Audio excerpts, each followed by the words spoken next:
So ఒక ఎపిసోడ్లో మాకు బాగా పొట్రే అయింది ఏంటంటే పృథ్వీ రోహిణిని చాలా లుక్స్తో కానీ లేదు తన బిహేవియర్తో కానీ చాలా ఇన్సల్ట్ చేసి లేదా బయాస్డ్గా మాట్లాడాడు అనేది తెలిసింది.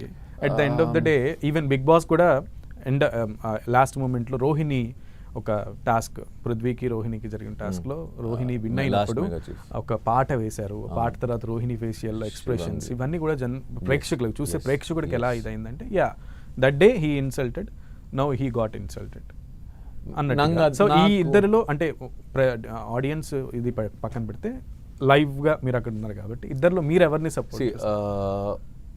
అది మిస్టేక్ అని చెప్పినప్పుడు మనోడు యాక్సెప్ట్ చేశాడు. Okay, and he was sorry genuinely about it. And ఓడిపోయిన తర్వాత అదే లాస్ట్ మెగా చీఫ్ దాంట్లో రోహిణి గెలిచింది. I'm very very happy for that. yes you literally enjoyed and I have seen like this. yes because నాకు I'm sports player. నాకు అక్కడ game ఆడే వాళ్ళు ఎలా ఆడతారనే మీద ఇంపార్టెన్స్ ఉంటాయి నాకు. ఓడిపోయిన గెలిచిన అండ్ అగైన్ అక్కడ మనం లాస్ట్ చీఫ్ అమ్మ అడిగింది కాబట్టి నేను ఇవ్వలేకపోయా, చేస్తుంటే బాగుండు అని ఎమోషన్ అయ్యాడే తప్ప he never felt insulted. Okay, because he played best. ఆడ ఎండోరెన్స్ గేమ్లో చాలా బాగా ఆడాడు. అండ్ రోహిణి ఇంకా చాలా బాగా ఆడింది చెప్పాలంటే. అండ్ వెళ్ళి as a sports man he went and he congratulated that person. So అదే చెప్తాను కదా, చూసేవాళ్ళు అరే ఇది గేమ్, మనుషులు చూసేవాళ్ళు చూసి సైలెంట్ అయిపోతాం. కావాలని చేసేవాళ్ళు ఇలాంటిది పెడతారు. అందరూ కాదు అది, మళ్ళీ కొంతమంది. కొంతమంది ఎవరు? బయట వాళ్ళు. ఓకే, బయట వాళ్ళు. Okay, done. అయితే లిటరల్లీ ఈ విషయంలో పర్టికులర్గా గౌతమ్కి మీకు లాస్ట్ మూమెంట్లో లాస్ట్ వీక్స్లో చాలా డిస్కషన్ జరిగింది, ఆర్గ్యుమెంట్ జరిగింది, బిగ్గెస్ట్ ఆర్గ్యుమెంట్. అందులో ఒక వర్డ్స్ ఏంటంటే నువ్వు వాడుకున్నావు అంటే నువ్వు వాడుకున్నావు, యూ యూజ్ దెమ్ లేదా నేను ఐ యూజ్డ్ దెమ్ అనేటువంటి బాగా డిఫరెంట్ లెవెల్లో ఆర్గ్యుమెంట్ వెళ్ళిపోయింది. అసలు ఆ ఆర్గ్యుమెంట్ ఎందుకు అక్కడి దాకా వెళ్ళాల్సి వచ్చింది ఒకటి. రెండోది ఈజ్ ఇట్ ట్రూ ఒకళ్ళకొకళ్ళు అట్లా ఎందుకు మాట్లాడుకోవాల్సి వచ్చింది? యశ్మిని నువ్వు వాడుకున్నా అంటే నేను చెప్తున్నాను కదా, లేదురా నువ్వు వాడుకున్నాను, యూ ఆల్సో గెట్. ఆ పాయింట్ ఆఫ్ మూమెంట్లో నిఖిల్ని చాలా అగ్రెసివ్గా చూసాం. నేను చాలా అగ్రెసివ్ అయ్యా because the words which I got from him was very wrong. ఎందుకంటే నేను ఆ డిస్కషన్ మాట్లాడుతున్నప్పుడు మీరు ఆబ్వియస్లీ అది టెలికాస్ట్లో ఉంది. ఐ వాజ్ కామ్, కామ్గా ఇదిరా నువ్వు ఓపిక ఉందని నువ్వు చెప్పమంటే చెప్తా అన్నాడు. చెప్పమన్నాడు, చెప్తున్నా వినాలి కదా. స్టార్ట్ అయ్యాడు. సరే నేను అక్కడ కూడా చెప్పా, తేజ యష్మి లేరు, so I'm not talking about them. Prerana లైవ్లో ఉంది, I talk because so that నేను తప్పైతే తను పాయింట్ చేస్తుంది నన్ను. So this is also I told.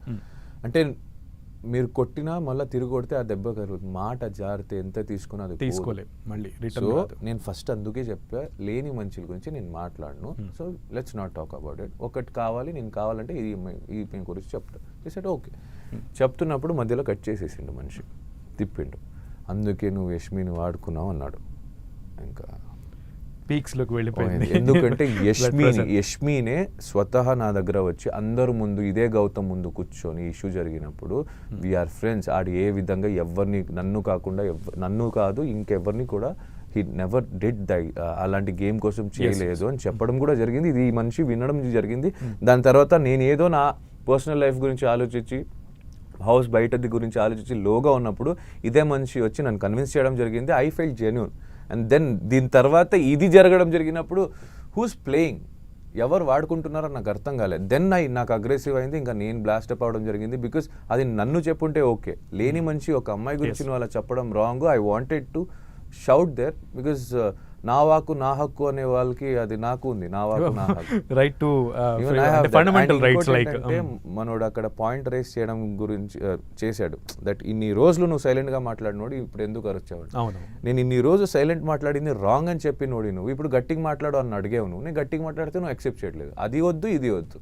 So I pointed everything out there because నాకు మాటలు రాదని కాదు, మాట్లాడే పర్సన్ మీద డిపెండ్ ఉంటుంది. Okay, depends upon the reply you get. Simple. Okay, ఏం జరిగింది అంటే నార్మల్గా అమ్మాయిలతో అంటే ఇక్కడ బిగ్ బాస్ హౌస్లో మనము అమ్మాయిలతో కూడా అప్పుడప్పుడు గొడవ జరగవచ్చు, వాయిస్ రైజ్ చేయాల్సిన సిచ్యువేషన్స్ వస్తాయి. సో తప్పు జరుగుతున్నప్పుడు, లేకుంటే మనల్ని డిఫెండ్ చేసుకోవాల్సిన సిచ్యువేషన్స్ వచ్చినప్పుడు, లేకుంటే మనల్ని ఒక మాట అన్నప్పుడు సో వాయిస్ అనేది రైజ్ చేయాలి 100%. సో వాయిస్ రైజ్ చేయకపోతే మనది తప్పు అయిపోతుంది అక్కడ. సో వాయిస్ రైజ్ చేసిన ప్రతిసారి కావాలని లైక్ గౌతమ్ అమ్మాయిల లైక్ లేడీస్ వీక్ అంటాడు, మళ్ళీ అమ్మాయిని రెస్పెక్ట్ చేయడని ఒక సాఫ్ట్ స్పాట్ పట్టుకున్నారు అనమాట. సో నాకు లేడీస్ బాయ్స్ని రెస్పెక్ట్ చేస్తాను నేను యాక్చువల్లీ చాలా. సో ఆ సాఫ్ట్ స్పాట్ని పట్టుకొని కావాలని ఆ విషయంలో వీని టార్గెట్ చేయొచ్చు అని చెప్పేసి ఫిక్స్ అయినరు. సో మనకి లైక్ ఈ స్ట్రాటజీస్ ఏం కొత్త కాదు. సో ఈ ఎత్తులని ఎలా ఢీ కొట్టాలో నాకు తెలుసు కాబట్టి రెస్పెక్టబుల్ వేలోనే వాళ్ళని ఢీ కొడదాము. సో రెస్పెక్ట్ క్రష్ అన్న మాట అన్నారుగా, అక్కడ అయితే సో మిస్ మ్యాచ్ అయిపోయింది అనమాట. ఒకేసారి క్రష్ అని అక్క అని. ప్రజలకి చాలా కరెక్ట్గానే రీచ్ అయింది అక్క అన్న పదం. చాలామంది సో దాన్ని అక్క అంటే ఏంటి ప్రాబ్లం, దాన్ని పెద్ద ఇష్యూ ఎందుకు చేస్తున్నారు అని చెప్పేసి ఖండించడం జరిగింది. సో అక్క అనడంలో తప్పేం లేదండి. సో మీకు ఎలాంటి ఫీలింగ్ లేదు అని మీకు ఫిక్స్ అయినప్పుడు అక్క అని అనండి, రెస్పెక్టబుల్ వేలోనే అది. సో దాంట్లో తప్పేం లేదు. సో నేను దాని తర్వాత చెప్పినా కూడా అంటే ఇంట్లో ఉన్న అమ్మాయిలందరూ నా అక్కలు అని. ఎందుకంటే ఇక్కడ నార్మల్గా మాట్లాడుతున్నా అప్పుడప్పుడు లవ్ బీజిఎం లేసి సో వేరే రకంగా అది కన్వే అయ్యే ఛాన్స్ ఉంటుంది.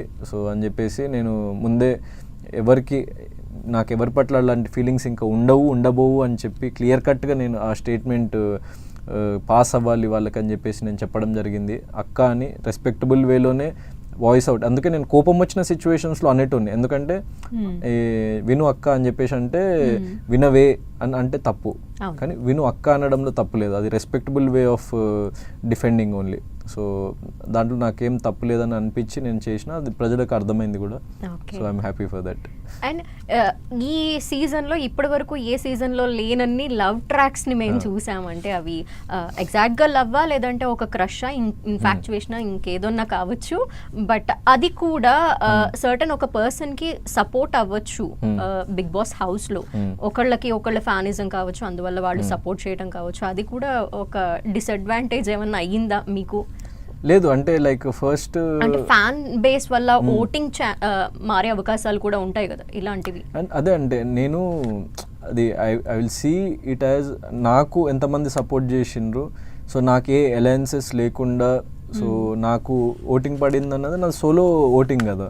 So I respect that. And ప్రేక్షకులకు నేను అంత దూరం తీసుకెళ్ళింది కాబట్టి నేను దాన్ని అడ్వాంటేజ్ అనుకుంటా తప్ప అరే అట్లా ఉండుంటే మనకి ఇంకా అడ్వాంటేజ్ ఓటింగ్ పడేదన్న కోణంలో నేను ఎప్పుడు ఆలోచించాను. నాకు ఓటింగ్ పడకుండా నేను 5th పొజిషన్లో వచ్చేసిన, 10th పొజిషన్లో వచ్చేసిన, అసలు నేను ఒక్క వీకే ఉన్నా కూడా నేను అనుకున్నట్టు నేను అనుకున్న మార్గంలో నడవాలి, నేను కరెక్ట్గా ఉండాలి అంతే తప్ప సో పొజిషన్స్ డజంట్ మ్యాటర్.